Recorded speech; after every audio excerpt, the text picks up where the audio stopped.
The Duchess is bracing for battle amid the next stages of her court fight over a letter she sent her father begging him to stop talking to the media. She won her privacy and copyright row against the Mail on Sunday's publisher Associated Newspapers Limited, ANL, after extracts of a 5-page note to Thomas Markle were published. ANL is appealing the court's decision, which was made in February. Lawyers are arguing over a technicality. They claim former aide Jason Knauf was the co-author of Meghan's letter. If proven, that means the letter would belong to the Crown, and Meghan would own the copyright. If the royal wins, it will end the court case for good.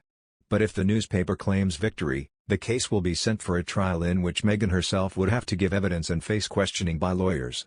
Raising the stakes further, the Mail would be entitled to demand the disclosure of documents and messages from Meghan and possibly some of her friends.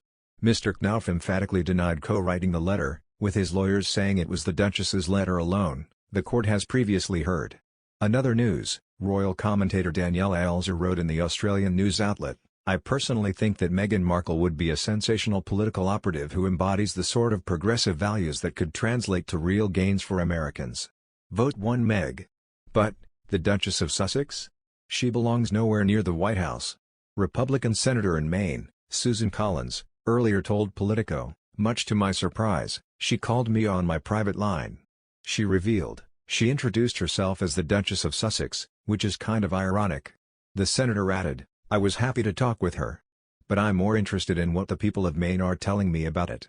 This comes after she published an open letter to Senate Majority Leader, Charles Schumer, and Speaker of the House of Representatives, Nancy Pelosi, in which she appealed to them as both a mother and in her capacity as the Duchess of Sussex. In the letter, she began, "I'm not an elected official, and I'm not a politician, instead speaking as an engaged citizen and a parent." She shared her and Prince Harry's experiences of being overwhelmed when welcoming their second child, 5-month-old Lilibet, as a basis for her advocacy. She divulged, "In June, my husband and I welcomed our second child. Like any parents, we were overjoyed. Like many parents, we were overwhelmed. Like fewer parents, we weren't confronted with the harsh reality of either spending those first few critical months with our baby or going back to work." However, Ms. Elser contrasted the Duchess's lobbying through this letter and her phone calls with the traditional role of the monarchy in relations to changing politics. She said, "Let's be clear here, from a purely constitutional standpoint, members of the royal family are required to remain the political equivalent of Switzerland." She added, "Members of the royal family, by convention, don't vote and don't mess around on the edges of the politics of the day." Ms. Elser is not the only one who thinks so, as a palace aide told the Sunday Times. "As a member of the royal family, if you use the title, it means you steer clear of those kinds of things. Otherwise you're using the title out of context and people will question your motive. The royal family has no say in American politics. Campaigning is important, but there's a difference between campaigning on issues like the environment and mental health, and aligning yourself with policies.